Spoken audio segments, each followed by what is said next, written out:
So I thought this was a really good piece. It's long. People should read the whole thing. I think he gets some insight into KD. And KD is, as he very often is, honest to a fault about what he currently believes. And the reason I say currently believes is just a few months ago, within the last year, he was asked something about the Thunder. And in that moment, and the writer of this story even acknowledges that, at that moment, he said almost the exact opposite. He was like, no, it's no hard feelings, you know what I mean? The reception was not great, but it'll be fine. But in this moment, he was still upset about it, and he was raw. And I can respect that. People can feel differently depending on when they're asked something. I appreciated the honesty about Golden State. I appreciated the honesty that he said what one of the things he was looking for, he never found there. He also said something very interesting basketball-wise in this interview, which was, listen, Golden State runs a motion offense that he feels can get bogged down in the later rounds of the playoffs, where he would then have to use his words, go deep into his bag on things that he thought he was not honing enough throughout the regular season.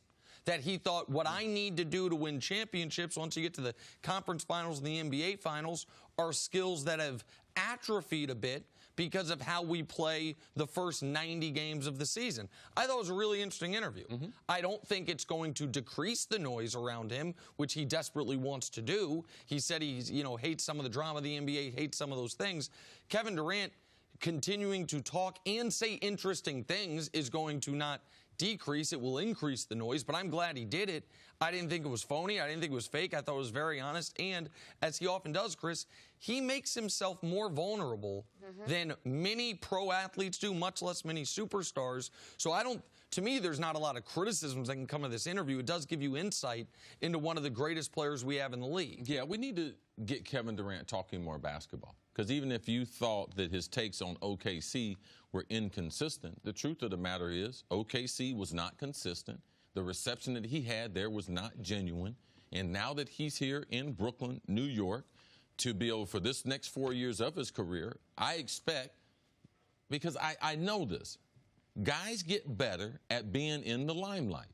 And Kevin's had a couple different bites at the apple. All right, his life was totally different in OKC. His life suddenly changed when he went to Golden State, and he's figured some things out. I like the fact how honest he was about, I went there trying to fit in. And the truth of the matter is that motion offense doesn't fit 3 superstars, not who all can shoot the ball from 30 feet and in at will. No, it doesn't fit their type of system. So I love the fact. And you can tell he's a basketball savant by the way he breaks down things and the way he talked about the later rounds, the kind of skill set that you need, the type of defense that's being played in those situations. So the only thing I'm upset about the NBA is that now that we have dispersed the talent more equally and we have these duos, is that he can't play as soon as they tip it off. I just believe the more he talks, the more we're going to see a version of Kevin Durant that I don't care if people like him or not. He's an amazing basketball player. I think there's certain parts of him just because it's hard to communicate your message on a worldwide stage. And Kevin, I believe as he gets a little bit older, I believe his message points will be a little more consistent. But anytime Kevin Durant is talking about basketball, man, I want to be able to listen because he really says some unique things. I think a lot of people wonder whether he could just ever really put his past behind him. He seems to rehash it. But then the more you think about it, you wonder if he needs that to fuel him. If he feeds off of everything that didn't go exactly the way maybe in his mind he thought it was going to as he gets ready to embark on this next chapter in Brooklyn. Well, listen, there's an element of Kevin Durant's life that despite the money, the fame, the success, and the immense talent, that it would appear he is still trying to solve. But what I'm not certain if KD gets, and where I think that he would be really well served for someone close to him to explain to them they feel the same way is, I mean, that's how everybody feels. Like, there is nobody out there that it's like, you know what? Everything's perfect. Even the people who it appears to be perfect for, there's still something going on where it's like they are searching or they are yearning or they are looking for something. And that doesn't make you unique. That makes you human. And so I think the people who act like, oh, I've got it all figured out, those are the people being fake. Where KD could help himself is, he also says in this interview, he goes through his Twitter or his Instagram DMs. Going through, anyone can DM you on Instagram. Anybody can. You have to be following them. It's not like Twitter.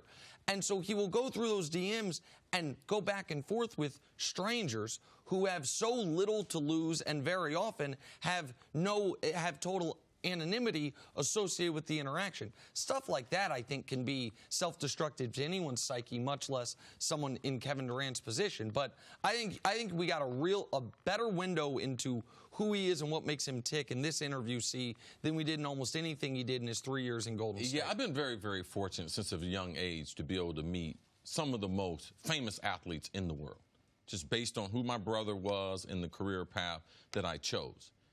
And for all of them, even at a young age, I remember meeting Kareem when I was young and was like, wow, man, this guy's trapped in this body, trying to express himself. People always thought of him being different. I met Magic. Magic was different.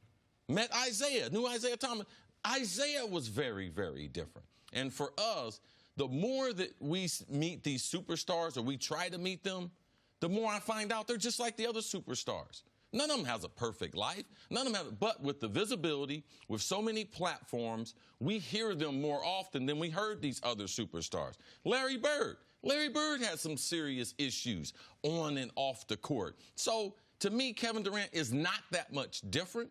It's hard for him to be able to express himself, but we can't expect, just because God made him 7 foot and he can shoot jumpers, can handle, that everything else in their lives would be situated just like their talent. And we get caught into that because of their talent, expecting them as a human to be that way, and they're not. They're not perfect. They're evolving. They're trying to find themselves. And to me, Kevin Durant is no different.